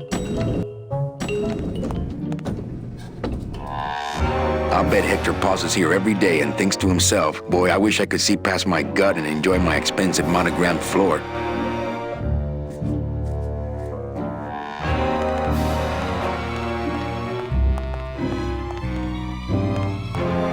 Nope, I've come this far, I have to go through with it. Not picking that up.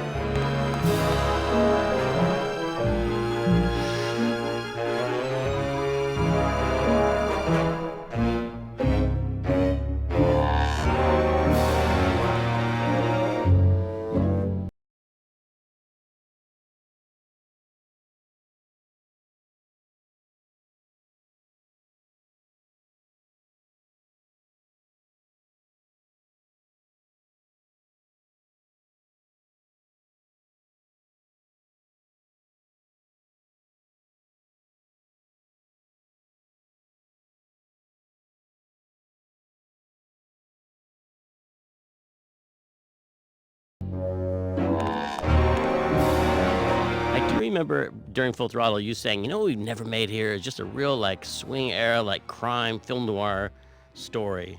And it always kind of stuck with me because I was like, yeah, we never have done one of those. Well, we should do one because I don't know what started us. A lot of us at the company were starting to get into film noir. I don't know if it was because there was a film festival at the Lark Theater where they showed every single great noir film, and we went to that, or if it was just we were at that age where you started reading Raymond Chandler. We talked about Raymond Chandler a lot in the office too. Yeah. You were like, she was so cold, a lump of spumoni wouldn't melt on her Slice shoulder. of spumoni wouldn't have melted on her shoulder. It always yeah, stuck with me, and I was like, man, I got to read more Raymond Chandler. And so that started me on that. He's awesome.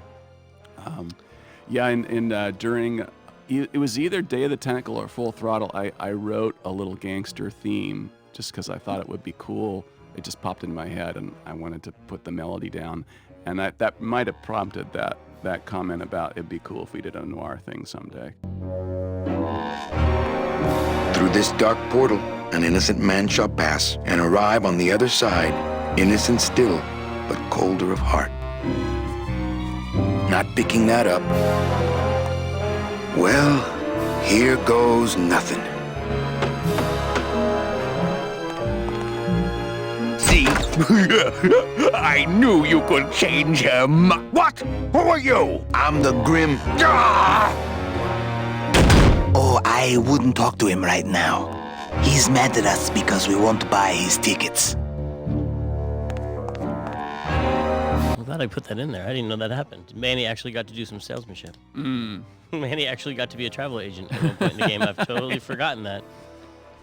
Genius. Whoever made this is a genius. That's what this commentary is all about. Just me watching things and being like, oh, dang. Good job. Yeah, nice going, nice going. Looks like Celso found his wife after all. Not picking that up. Celso Flores, what are you doing in Hector LeMans' waiting room? Oh, he sent us out here to make up our minds about his offer. Who are you, if you don't mind me asking? I'm your travel agent. Oh, I have a travel agent already, but he's miles away mopping floors in an automat, so I suppose the position is open. Actually, I work for Hector. He sent me to answer your questions. I'll handle this, my sweet one. What can you tell me about these double N tickets? This price seems much more than double. It's a scam. The tickets are counterfeit. Take your money and run. Ho, ho, ho! Don't try any of that tricky reverse psychology on me, my friend. Well, they cost a mint because they save you a mint. Well, I don't have a mint, so what do I care?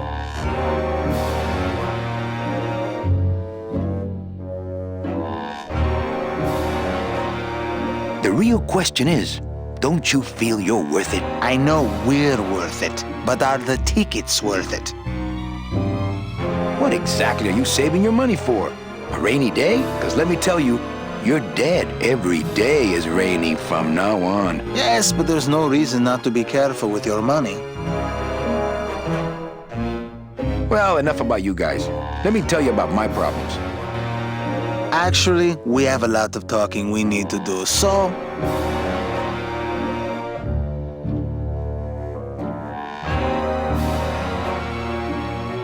This makeup breathes about as much as vulcanized rubber. Yes, but it brings out your strong jaw. I can't raise my arms in this suit. Well, let's just hope no one pulls a gun on you tonight, huh? I just got back from the worst vacation I've ever had. Actually, I just got back from quite an adventure myself, so... Well, I'm sure you've seen flying spiders and flaming beavers, but trust me, it gets worse. You see, I've been to the edge of the world and back. I had no idea traveling the land of the dead was so fraught with peril. Now, how much would you pay just to skip the whole thing? Darling, come. Let us blow our nest egg together.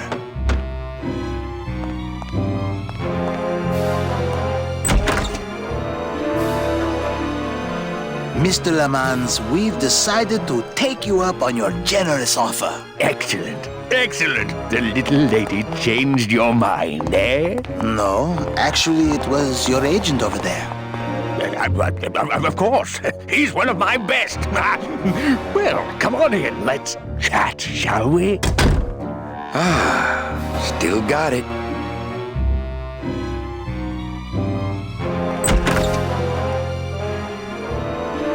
I don't know who you are, and I don't know what spell you cast on the Flores couple, but stick around. Once I'm done with them, there's something across town I'd like to show you. Am I talking about just a job here, or am I talking about opportunity in the general sense? We've had a lot of openings in this office in the last couple of years, and frankly, we've had trouble filling them. I could really use a closer like you on the team. This could be your office. Yeah, try this on. See how it feels. That's yours too. And as an added bonus, 2% of these, Mr. My name's Calavera, and I want a bigger cut. Oh, but Mr. Calavera, I'm going to need most of these to get myself out of this world. You see, I've been a very bad boy. I'm going to deliver those tickets to their rightful owners, and I'm going to deliver you to the compost pile.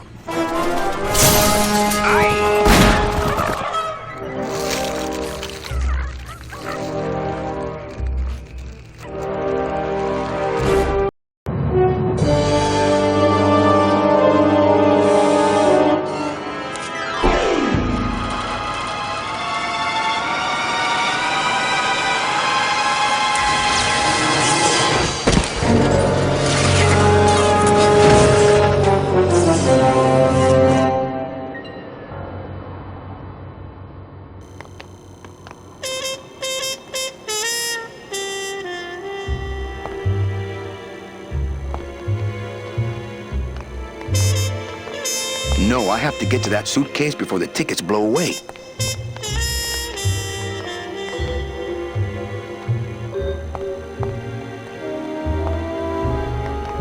Hello? Pigeons? Friends now?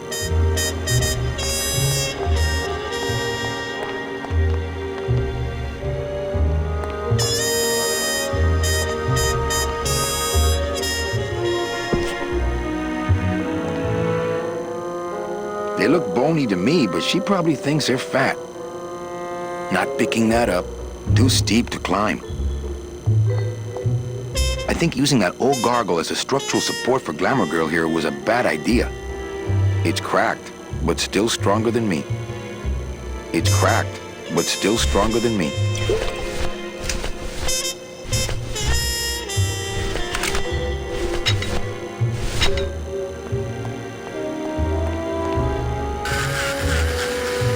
Well, so much for my third arm.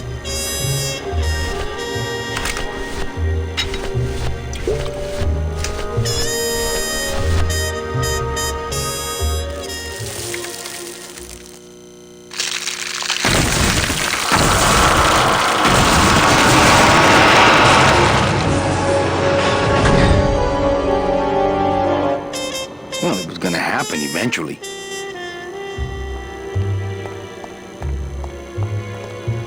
Ay, Chihuahua!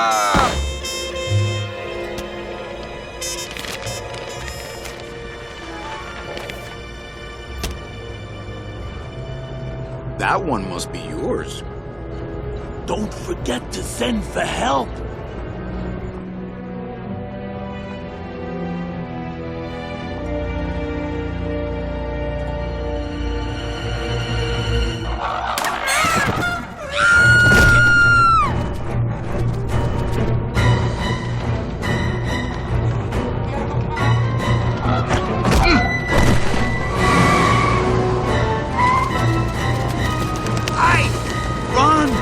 Find Salvador! Get in, quick! We were supposed to have coverage back there. Where are all of Salvador's men? I don't know. He hasn't told me yet. Hola, Manuel.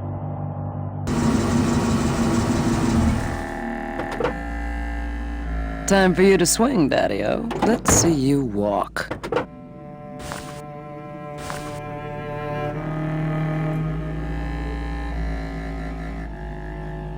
These flowers? All people Hector has sprouted? Hey, when you're on top like my boyfriend Hector is, you make a lot of enemies.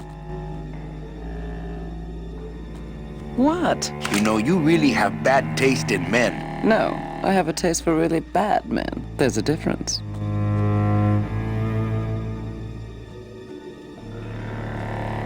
I thought I told you to scat, man.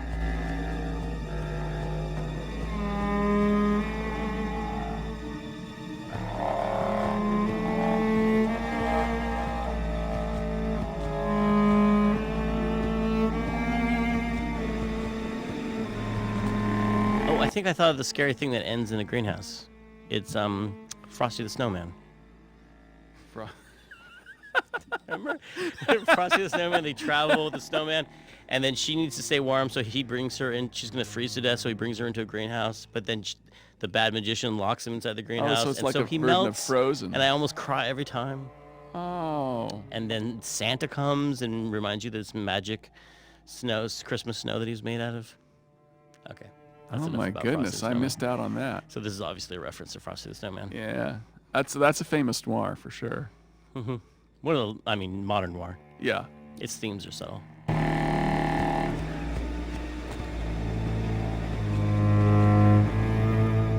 This must be Hector's murderous mausoleum. Not picking that up.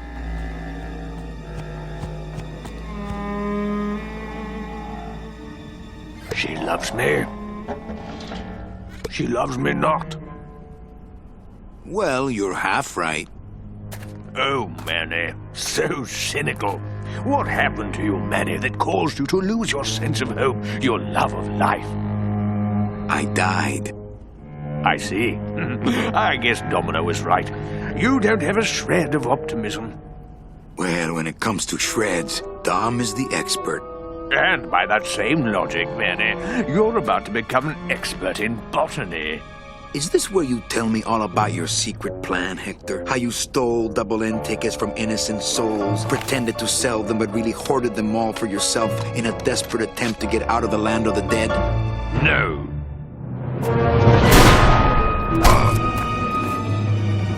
No.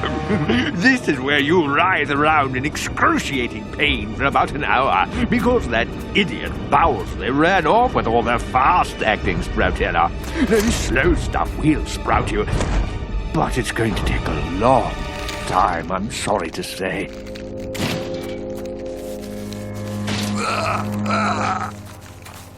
Manny, where are you going? You've got some time, you know, before you have to leave. Get it? Leave!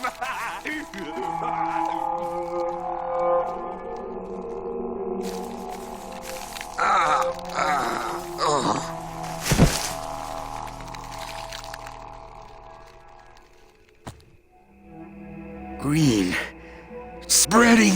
So painful. I'd claw it out, but I don't have the strength. I'd claw it out, but I don't have the strength.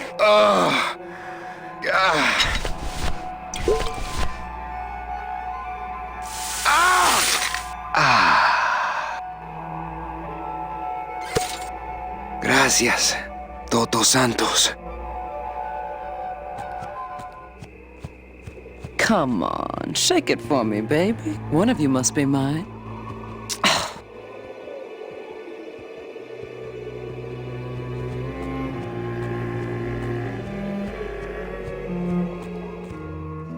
He truly gave his body to the cause. Manuel, listen carefully. There's a gun in the trunk of this car, but the trunk key is with my body somewhere in the meadow behind the greenhouse. Find it! Right. And tell Eva that I know she will guide the Alliance wisely when I am gone. For when I bite this explosive tooth, the deadly cloud will sprout not just my target, but me as well. Your target? What are you... Hey, get out of there! Farewell, my friend! What were you talking about with the head of the LSA in there? Huh, Sal? Got something you want to share with the class? Only this. Viva la revolución! Ah!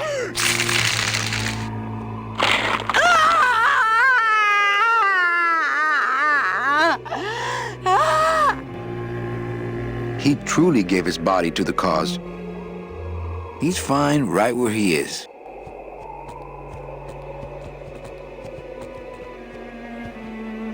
Well, I think it's neat too that we've just, with Tim's storytelling, we come to see flowers as a bad thing, and to see an actual, meadow full of flowers. It makes something that would be pretty ominous. It's grotesque. Yeah, it's a mass grave. That's crazy. That's a lot of flowers.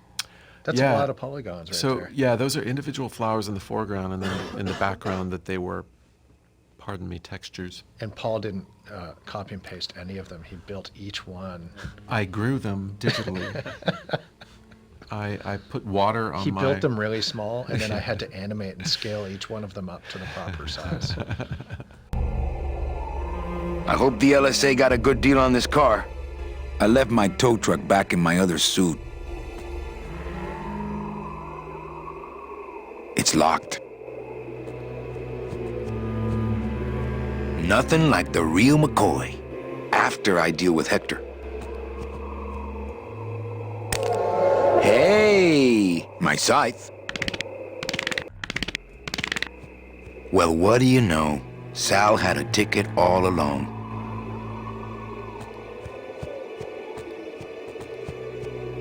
It's amazing how Salvador's ticket is still drawn to him. It's amazing how Salvador's ticket is still drawn to him.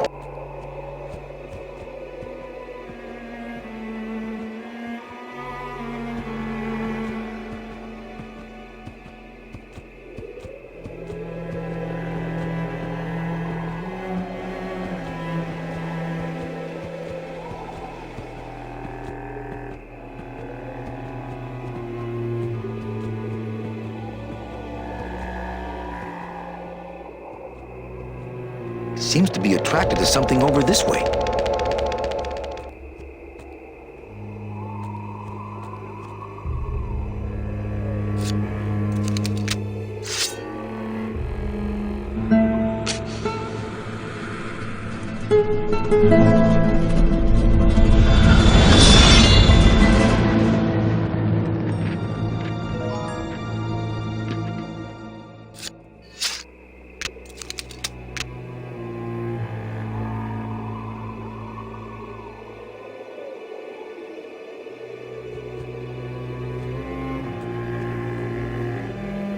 This must be Hector's murderous mausoleum.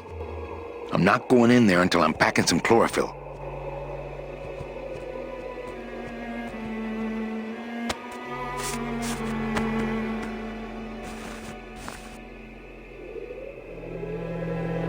This must be the key to Salvador's trunk.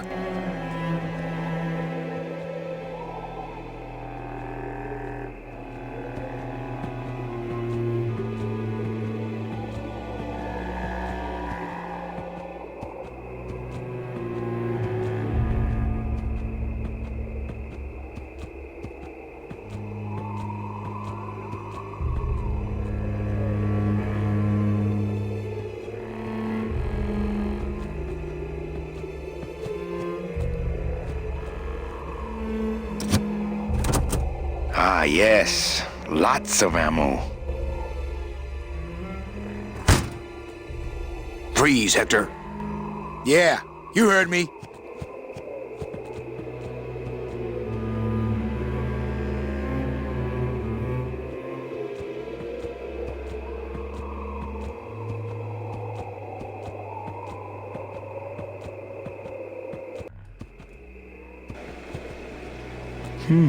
Hector supplies water to keep the flowers alive? Does he see them as a memorial or as trophies?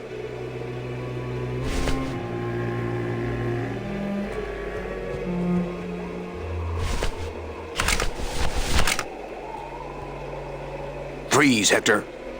Yeah, you heard me.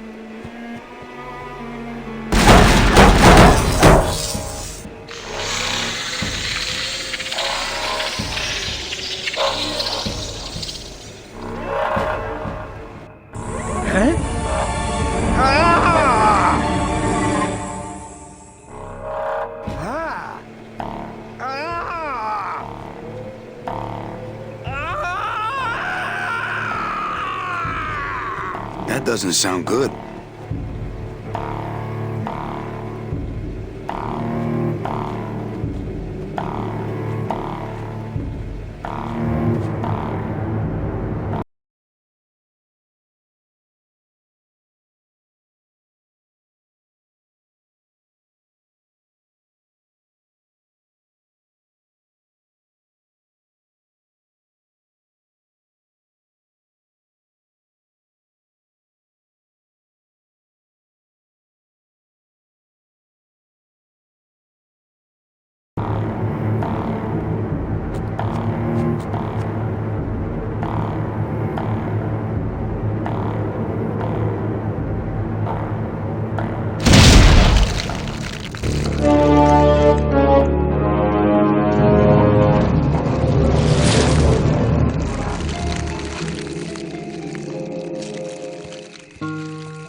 You can count them if you want. They're all here. How about yours? The company gave me one on the other end. Sort of a retirement present. And, demons ride free, right? Aw, Manny, you know I can't go with you. I'm a spirit of the land and all that. I can't ever leave this world. I guess I got so wrapped up in saving people, I just assumed I'd be able to save you too. Yeah, but I don't need to be saved. I like it here. I'm not all alone in that basement anymore, thanks to you. I got a new job and all these new friends. I'm a big demon success story. So, I guess this is it then. Come here, give me a hug. Oof. You were the best boss I ever had. Bye.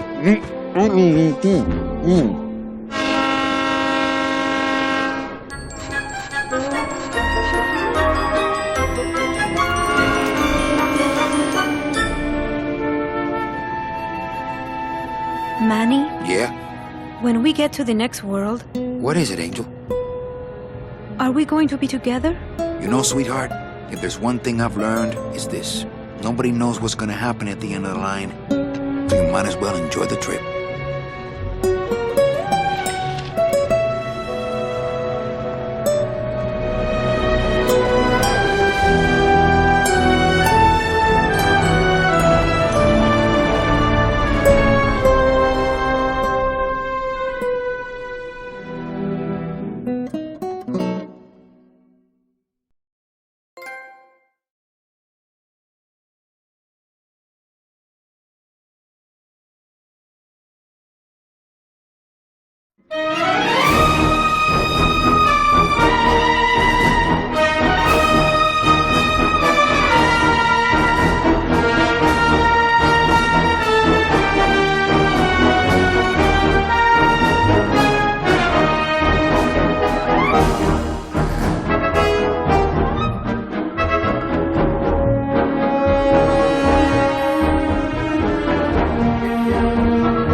Thank